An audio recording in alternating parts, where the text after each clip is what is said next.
Welcome to Coconut Tail channel. My wife gave me two choices. Overlook her seeing her ex again, or stay away while they spent time together.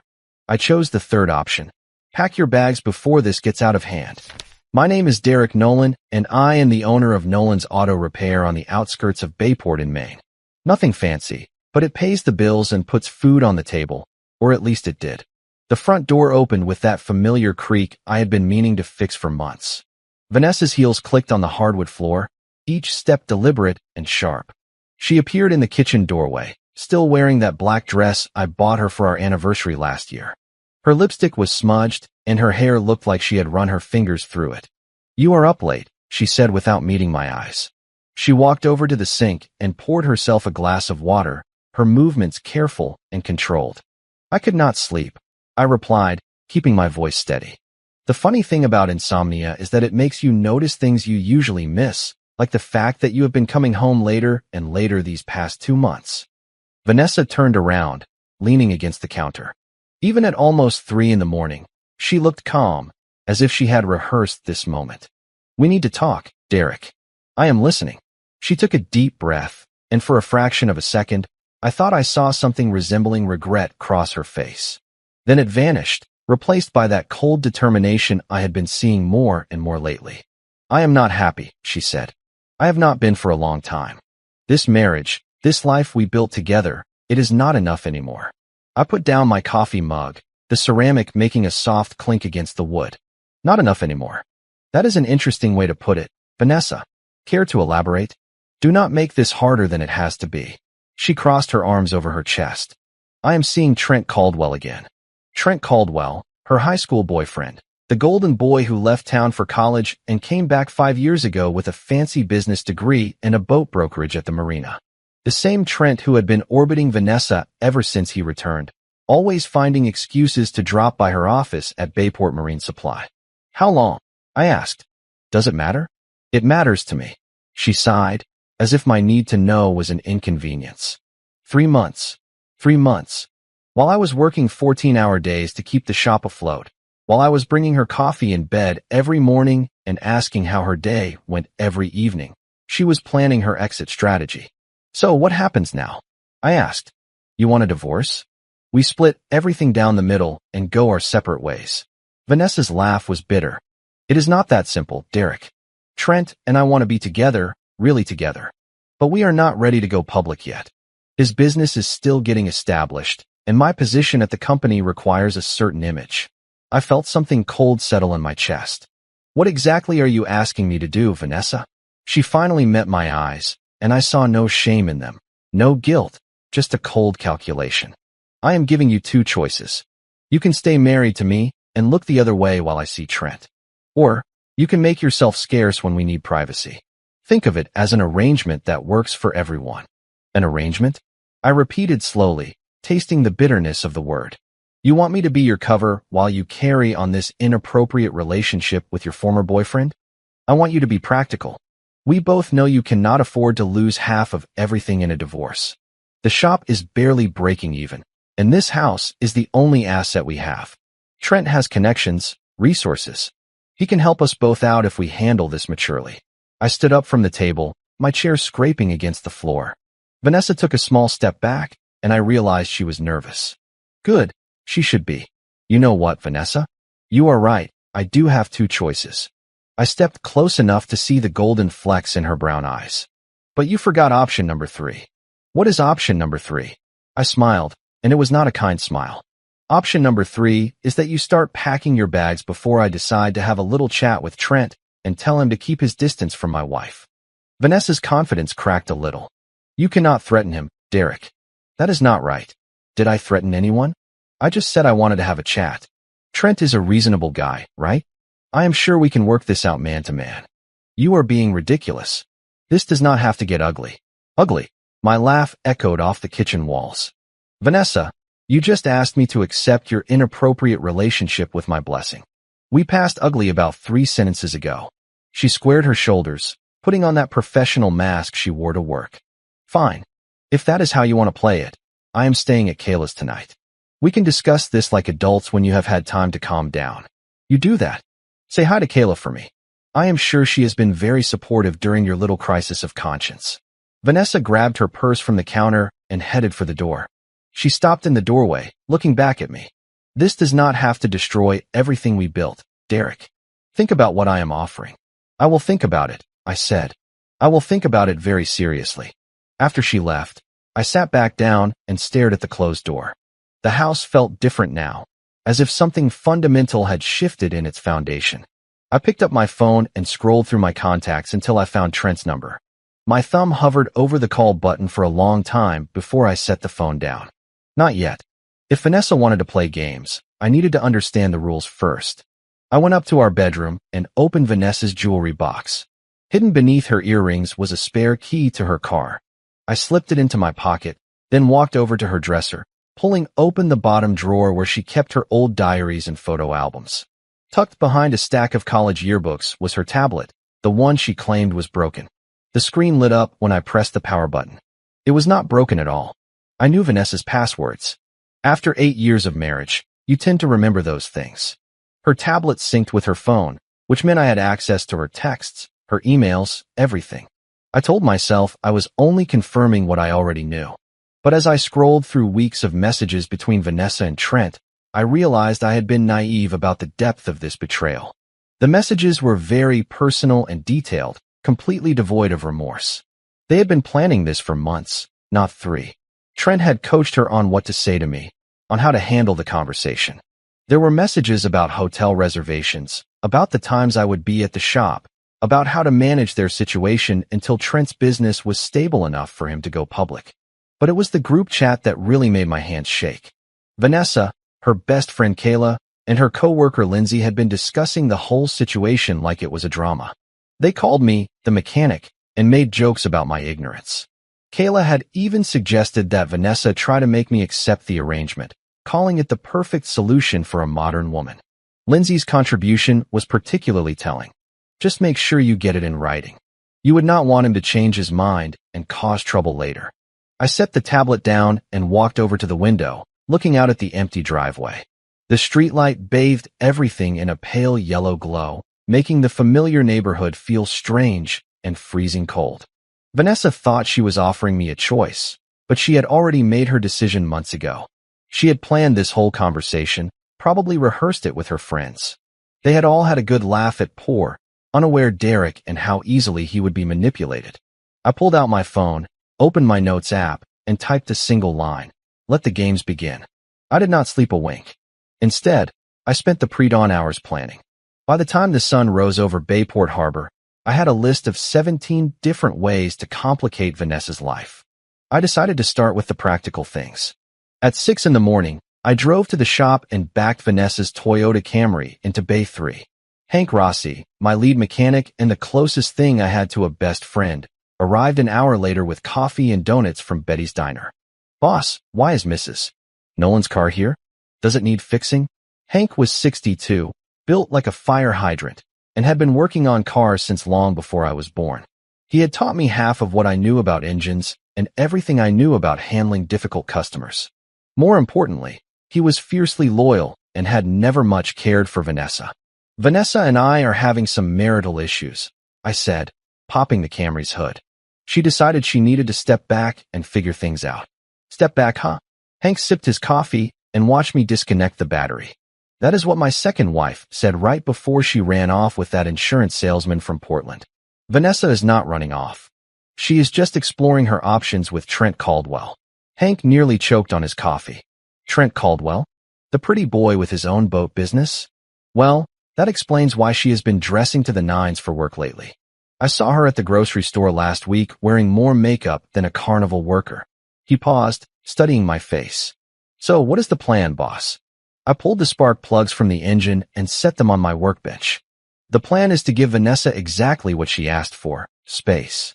By creating a few logistical challenges with her car that might help her think more clearly about her priorities." Hank grinned from ear to ear. "I like the way you think. What do you need me to do?"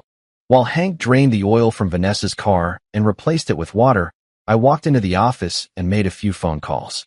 The first was to our bank, where I explained to the manager that I suspected fraudulent activity on our joint accounts and needed them temporarily frozen. The second was to the DMV, where I confirmed that Vanessa's car was registered solely in my name, a decision we had made years ago for insurance purposes. The third call was to my lawyer, Greg Harlan, who had handled the paperwork when I bought the shop. "Derek, good to hear from you. What can I do for you?" "I need to know my options," I said. "Vanessa is having an inappropriate relationship, and she wants me to just accept the situation. Legally speaking, where do I stand?" Greg was quiet for a moment. "Maine is a no-fault divorce state, so the affair will not affect the division of assets. But if she makes unreasonable demands or tries to force you into an arrangement you do not want, that is different. Are you considering divorce?" "I am considering everything." "Can you draw up some papers?" "Nothing final, just something outlining what a divorce would look like financially. I can have something ready by tomorrow afternoon." "Derek, whatever you are planning, make sure you stay on the right side of the law." "Always do, Greg. Always do." By noon, I had listed Vanessa's car for sale on 3 different websites. The asking price was dirt cheap, firm, cash only, immediate pickup required. I got 4 serious inquiries within 2 hours. I was updating the listings when my phone rang. Vanessa's number. "Derek, where's my car? I went out to Kayla's driveway this morning, and it was gone." "Your car is fine. It is getting a full service." "What kind of service?" "It was running perfectly yesterday. Preventative stuff. Oil change, tune-up, brake inspection. You know how much safety means to me." There was a long silence. "I need my car, Derek. I have to work. Kayla can drop you off, or maybe Trent can swing by and pick you up. I thought you two were spending more time together anyway." "Do not be petty. When will it be ready?" "Hard to say. These things take time. Could be a few days, or longer. Depends on what we find when we dig deeper into the engine." Vanessa's voice grew sharper. "What is wrong with the engine?" "Nothing that cannot be fixed for the right price." She hung up on me. I was still smiling when Hank walked into the office, wiping his hands on a rag. "The car is ready for its new owner," he said. "Though I pity whoever buys it. It is going to need a lot of work before it runs again. Do not worry about it. The buyer is getting exactly what they pay for." At 3:15 in the afternoon, a college kid from Portland showed up with $2,000 in cash and a trailer. Vanessa's Toyota Camry disappeared down the coastal road, off to its new life as a fixer-upper project car. I deposited the cash into my personal account, the one Vanessa did not have access to. That evening, I drove to the Rusty Anchor, Bayport's only real bar and the unofficial headquarters for local gossip. Rita Barnes had been a waitress there for 15 years, and she knew more about the town's secrets than the mayor's wife. "Derek Nolan," she exclaimed as I walked in. "We have not seen you around here in months. What brings you to my establishment on a Tuesday night?" "Figured I would catch up on the news, see what is going on in town." Rita slid a beer over to me without asking. "The news, huh? Well, let us see. The Wilkins marriage is falling apart because he cannot stop betting on football games. Evelyn Grant's daughter got accepted into nursing school but cannot afford the tuition. And Trent Caldwell has been buying a lot of overpriced champagne lately, always for 2. Trent Caldwell, the boat guy himself. A real charmer, that Trent. Always has been, since high school. Sure, but charm does not always translate to morals, if you catch my drift." I took a sip of my beer. "How so?" Rita leaned across the bar, lowering her voice. "Trent has quite a reputation with the ladies. Always has. His business partner, Matt Whitaker, comes in here sometimes after their meetings. Matt is the nervous type, always worrying about something. Last week, he was saying that Trent's personal life was going to ruin the business if he was not more careful." "Careful about what?" "His choice of targets. Matt's exact words were getting involved with married women. It is bad for business, especially when their husbands have friends in town." I finished my beer and left a generous tip. "Thanks for the chat, Rita. Always very enlightening." "Anytime, Derek. Take care of yourself." "Will do." I drove home through the quiet streets of Bayport, passing the harbor where Trent had his office, passing the marine supply company where Vanessa worked, passing all the familiar landmarks of a life that had just gotten a lot more complicated. My phone buzzed with a text from Vanessa. "We need to talk tomorrow after work." I replied, looking forward to it. Vanessa showed up at the shop the next afternoon driving Kayla's silver Lexus. She parked near the office and sat in the car for a solid minute before getting out, probably psyching herself up for the conversation. I watched her through the window, noticing how she checked her reflection in the side mirror before heading for the door. Derek, we need to discuss this situation like adults. Come on in. Hank, take 15. Hank nodded and headed outside, not without shooting Vanessa a look that could have frozen the entire harbor. Once we were alone, Vanessa sat across from my desk, crossing her legs and folding her hands in her lap. Professional mode, just like at the bank or the lawyer's office. For starters, I want my car back immediately. Your car was sold. The professional mask slipped. Sold? You cannot sell my car. Actually, I can. It was in my name, remember? For insurance purposes, you said. It seemed like a smart financial move at the time. Vanessa's face went pale. That car was worth $8,000. I got $2,000 for it. Cash sale, no financing hassles. Sometimes you just have to take what the market gives you. $2,000? Derek, that is robbery. That is business. Speaking of which, I froze our joint accounts until we can sort out our financial situation. Seemed prudent given the circumstances.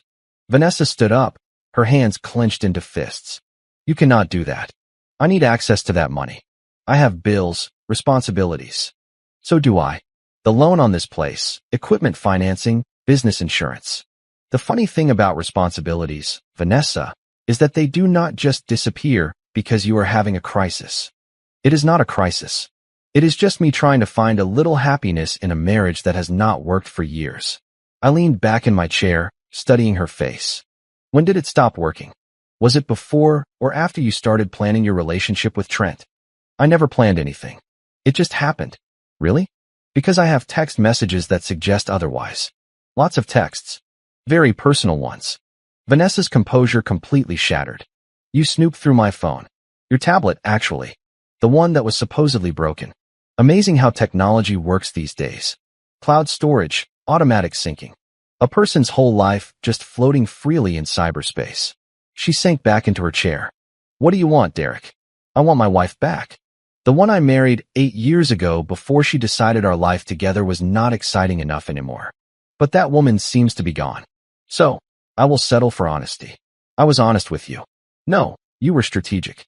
There is a difference.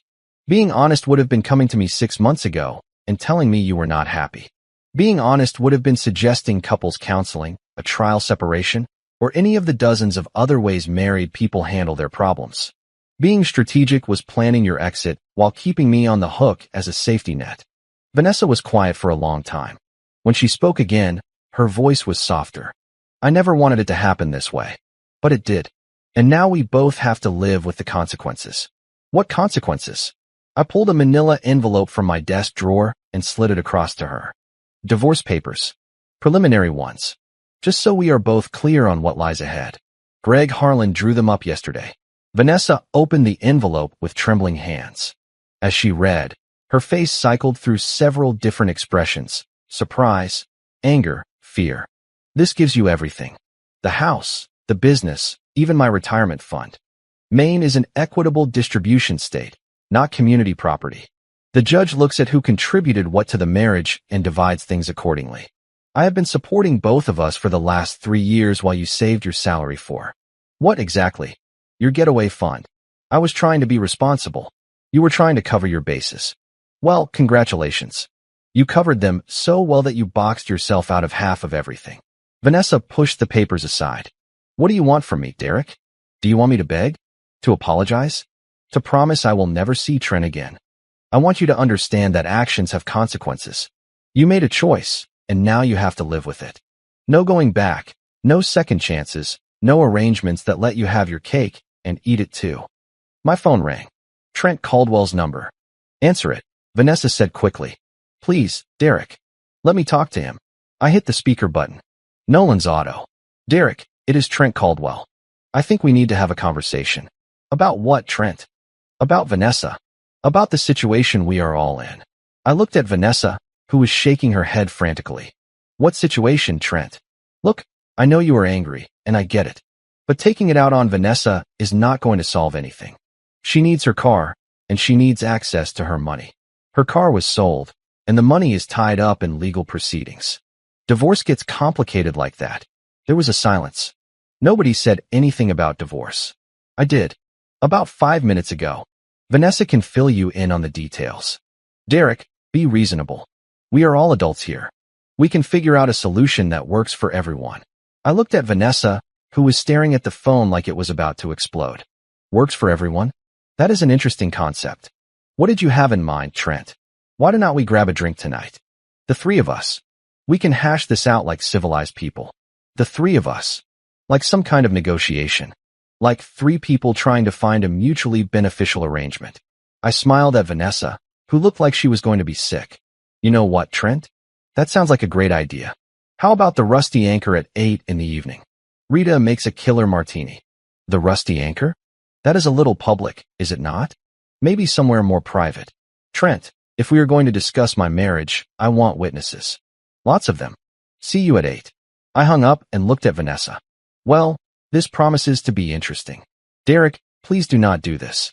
Trent does not understand small towns. He does not know how people talk. Then maybe it is time he learned.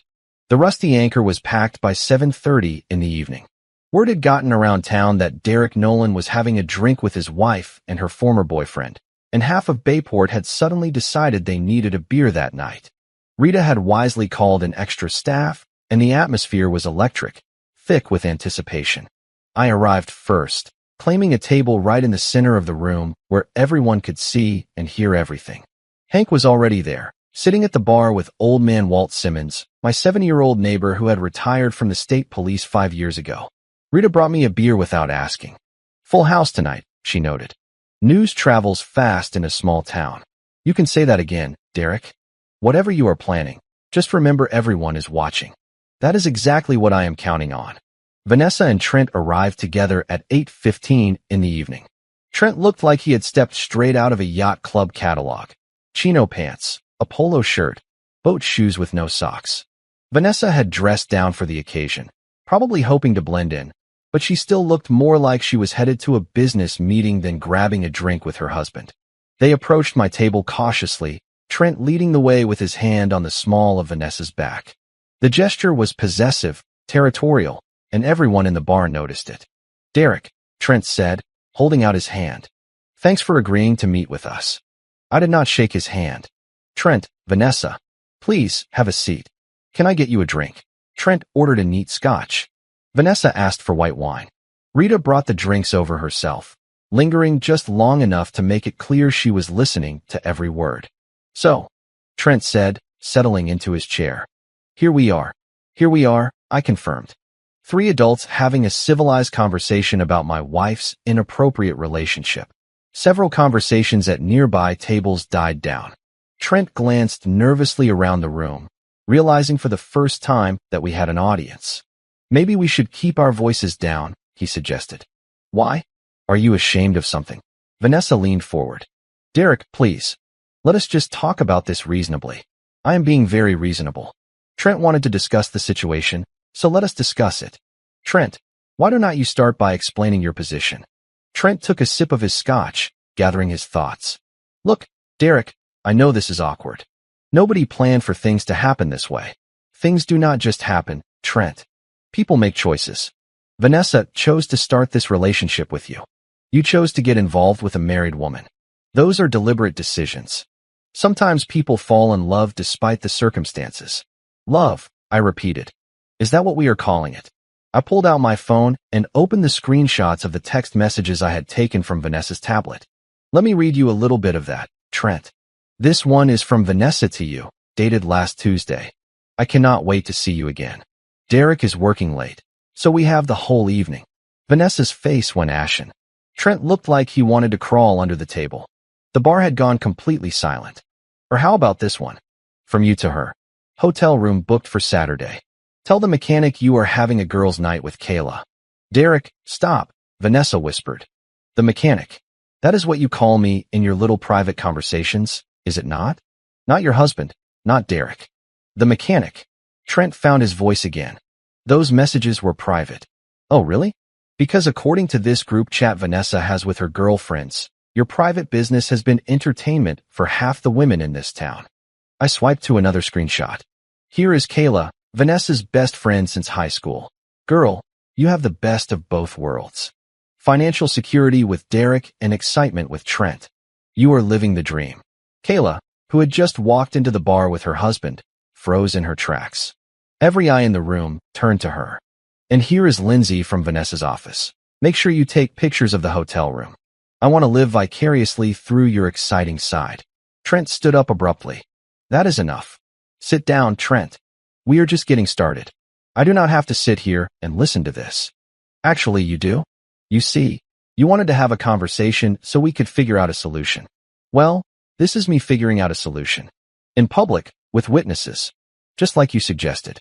Trent remained standing, his face flushed with anger and embarrassment. You are humiliating Vanessa. I am not humiliating anyone. I am just sharing some texts. Vanessa's own words. Your own words, Trent. If they are humiliating, maybe you should have thought about that before you sent them. Vanessa was crying now, silent tears she was trying to wipe away discreetly. Please, Derek. Make it stop. Make what stop? Stop telling the truth? Stop sharing your private thoughts with the community? But Vanessa, I thought you wanted honesty. I thought you wanted everything out on the table. Old man Walt got up from his bar stool and walked over to our table. He was an imposing figure, even in his 70s, with the kind of quiet authority that comes from 30 years on the force. Derek, mind if I join you? Not at all, Walt. Pull up a chair. Walt sat down and stared directly at Trent. You are Trent Caldwell, right? The guy who owns the boat business down at the marina. That is right. Thought so. I have been hearing some interesting things about you lately. Trent's confidence was evaporating by the second. What kind of things? Well, for instance, I heard you were telling people that Derek here is unstable, dangerous. That he might even do something if he found out about you and his wife. I never said that. Walt pulled out his phone. The funny thing about modern technology is that sometimes conversations get recorded by accident. Like the one you had with Matt Whitaker last week. He hit play, and Trent's voice echoed through the bar. If the husband finds out, he could be a problem. These working-class guys, they do not think rationally. They just react. I am worried he might try to hurt me or come after my business. Trent looked sick. That was taken out of context. Really? Because it sounds to me like you were planning to paint Derek as a threat if your relationship ever came to light. Sounds like you were setting up a narrative where you are the victim and he is the bad guy. That is not what I meant. Then what did you mean, son? Trent looked around the bar, realizing that every single person in the room was staring at him with varying degrees of disgust and contempt. I think I should go. Good idea, I said. But Trent, next time you want to have a conversation about my marriage, maybe we should do it in private. This whole public forum thing is a bit of a minefield, would not you say? Trent threw a $20 bill on the table and practically ran for the door. Vanessa started to follow him, but I caught her arm. Stay, I said quietly. Finish your drink. Face the music. She sank back into her chair, her hands trembling. The volume in the bar slowly returned to normal, but I could feel the weight of everyone's attention still focused on our table. That was cruel, Vanessa said. That was honest. You wanted everything out on the table, remember? No more secrets, no more lies. Well, congratulations. Mission accomplished. Walt leaned back in his chair. Vanessa, I have known you since you were a little girl. Your parents are good people. What do you think they are going to say when they hear about this? Vanessa's tears fell faster. They do not have to know. Sweetheart, this is Bayport. Everyone will know by tomorrow morning. The question is, what are you going to do about it? She looked at me with what might have been hope. Derek, what do you want me to do? I want you to go home. Our home. I want you to think about what you threw away for a few months of excitement with a man who was ready to frame me as a threat just to protect his own reputation. And then we will see if there is anything left to salvage. Vanessa finished her wine and stood up slowly. I am going to need a ride. Kayla left. Hank will take you, I said. Well, not you, Hank. Hank nodded. Be my pleasure, Mrs. Nolan. After they left, Walt and I sat in a comfortable silence for a few minutes. Rita brought us fresh beers. That was well played, Derek, Walt finally said. But you know this is not over, right? I know. Trent is not the type to go quietly, and Vanessa has too much pride to just accept defeat. So, what is your next move? I smiled. Depends on what they do. But I have a few ideas. Trent's retaliation came quicker than I expected. By Thursday morning, someone had spray-painted Psycho across the front window of my shop. They had also slashed 2 tires on my truck and left a rotting fish on my doorstep. subtle as a brick through a window, but effective enough to send a message. I called Walt first, then the police. Officer Riley took pictures and filed a report, but we all knew the chances of proving Trent was responsible were slim to none. Still, it was on the record, and that might matter later. Derek, you need to be careful, Riley warned me. These things have a way of escalating. I am always careful, Tony. But I am not going to hide in my house because some boat salesman wants to play tough guy. Hank showed up an hour later with a thermos of coffee and a grim expression. Saw the damage from the street. That kid has more guts than brains. Help me clean this up. I have customers coming in this afternoon. We spent the morning scraping paint and changing tires. Word of the vandalism spread fast, and by noon, I had already had visits from 3 different neighbors offering to keep an eye on the place. Mrs. Wilkins, who lived across the street, brought me a casserole and promised to call the cops if she saw anyone suspicious. That Trent Caldwell is no good, she declared.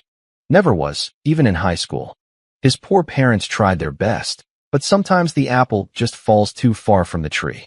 Around 2 in the afternoon, Matt Whitaker showed up. Trent's business partner looked nervous and kept glancing around as if he expected someone to jump out from behind a car. Derek, can we talk in private? I let him into the office and closed the door. Matt was sweating despite the cool October air. I want you to know I had nothing to do with what happened to your shop this morning. I figured as much, Matt. You are not the type. Trent is losing his mind over this whole situation. He is talking about hiring a lawyer, maybe filing harassment charges against you. Harassment charges? For what? He says you are stalking him, following him around town, making threats. I laughed. I have not left this shop except to go home and to the Rusty Anchor. Half the town can vouch for my whereabouts. I know that, and you know that. But Trent has convinced himself you are some kind of threat. He is talking about getting a restraining order. Let him try. The discovery phase should be interesting. Matt wiped his forehead with a handkerchief. Derek, I need this partnership to work. I have everything invested in this business. If Trent keeps stirring up trouble, it is going to hurt both of us. What do you want me to do about it? Maybe you could just back off a little? Let things cool down. Matt, I have not done anything except defend myself and my marriage. If that is stirring up trouble, then maybe I am not the problem here. I know. It is just. Trent has connections in Portland. People who might not understand the dynamics of a small town. If this gets ugly, it could affect our business relationships. I studied Matt's face. He was a decent guy stuck in a bad spot, trying to protect his investment while his partner self-destructed. I will tell you what, Matt. I will make you a deal. You keep Trent away from my property and my business, and I will keep our personal problems personal. But if he comes after me again, all bets are off. What does that mean? It means I have enough evidence of his relationship with my wife to make his life very uncomfortable in this town. Texts, hotel receipts, eyewitness accounts. The kind of stuff that might interest those other business connections of his, especially the married ones. Matt's face turned pale. You would destroy his reputation. I would defend mine. There is a difference. After Matt left, I spent the rest of the afternoon working on Mrs. Becker's Buick and thinking about endgame strategies. Trent was escalating because he felt cornered, but he was also making mistakes. The vandalism had turned public opinion even further against him, and his threats of legal action made him look desperate. Vanessa had not come home the night before. According to Hank, she had stayed at Qley's, probably planning her next move. I expected her to show up eventually, likely with some kind of ultimatum or peace offering. She arrived right at closing time, looking tired and defeated. She had been crying recently, and her clothes looked like she had slept in them. Derek, we have to stop this. All of it. I am listening. Trent is talking about leaving town. His partner is threatening to dissolve their business, and half his clients are canceling their contracts. He says it is all your fault. Because of what you did at the bar. What I did was tell the truth. If that is causing him problems, maybe he should have thought about that before he started this relationship. He is blaming everything on me. He says I led him on, that I made him think you would not care. Do I? Vanessa was silent for a long time. I do not know anymore. I thought I knew what I wanted. But everything is such a mess now. Vanessa, what do you really want? I want my life back. I want to go back to before all this happened. That is not possible. What is done is done. So what happens now? I pulled the divorce papers out of my desk drawer. Now, you decide what kind of future you want. Sign these, and we split everything according to the law. Do not sign them, and we see if there is anything left to rebuild. And if I do not sign them, what would that rebuilding look like? Therapy. Absolute honesty about everything that happened. Zero contact with Trent, ever again. And you would have to live with the fact that everyone in town knows what you did. Vanessa picked up the papers and read through them again. This would leave me with almost nothing. It would leave you with a clean slate and no obligations to anyone, including me. I would have to leave Bayport, start over somewhere else. Maybe. Or maybe you would find a way to rebuild your reputation here. Small towns have long memories, but they also believe in redemption if it is genuine. She set the papers down. What would you do if you were me? I would figure out what I actually want, not what I think I want. And then I would have the courage to pursue it honestly. Vanessa was quiet for several minutes, staring out the window at the harbor where Trent's office sat dark and empty. He is not who I thought he was, she finally said. People rarely are. We see what we want to see, especially when we are unhappy. Were you unhappy, Derek? Sometimes. But I thought we were working through it together. I did not know you had already decided to work through it with someone else. She nodded slowly. I am going to sign the papers. Are you sure? I am sure. But Derek, I want you to know I really did love you. I still do in my own way. I know. I loved you too. That is what makes this so hard. Vanessa signed the divorce papers with a pen that had been sitting on my desk for 8 years. The same pen I had used to sign the lease for the shop, the mortgage for our house, every document that had built our life together. What happens now? She asked. Now, you start over. And so do I. She stood up and walked to the door, then turned back one last time. For what it is worth, I am sorry about all of this. I know. That is something, at least. After she left, I sat in the quiet of the shop and watched the sun go down over Bayport Harbor. Tomorrow, I would start the process of rebuilding my life, of figuring out what comes next for a 35-year-old divorced mechanic in a small town in Maine. But tonight, I had won. Not the way I wanted to win, and not the prize I wanted to claim. But I had stood my ground and refused to be anyone's safety net or consolation prize. I locked up the shop and drove home through the familiar streets, passing the rusty anchor where Rita was probably already spreading the news, passing the harbor where Trent's business was quietly falling apart, passing all the places where my old life had played out. Tomorrow would bring new challenges, new possibilities, new choices to make. But tonight, I was free, and that was enough. The house felt different when I walked in. Emptier, but somehow cleaner. I made myself a sandwich and sat at the kitchen table where it all started, looking at the pile of bills that had seemed so important just a week ago. My phone buzzed with a text from Hank. Heard the news. You okay? I replied, better than okay. See you tomorrow. And for the first time in months, I really meant it. Comment. Hey, everyone. This story really made me pause and reflect on how important it is to value our own self-respect. I believe we all deserve to be treated with genuine dignity in our relationships. Sometimes, the healthiest choice we can make is to set clear boundaries when someone crosses the line. You never have to accept being treated as a backup plan or a safety net. Taking responsibility for your own peace of mind is one of the most powerful things you can do. Protecting your boundaries with calm confidence is necessary for true healing. If you're going through something difficult right now, please remember that you are worthy of real love and respect. Choosing peace over chaos can open the door to a much better chapter in life. Let's all try to show ourselves more kindness and make decisions that support our well-being. I'd love to hear what this made you think about in the comments below. If you like the stories, don't forget to leave a comment and support the channel by subscribing. See you in the upcoming stories.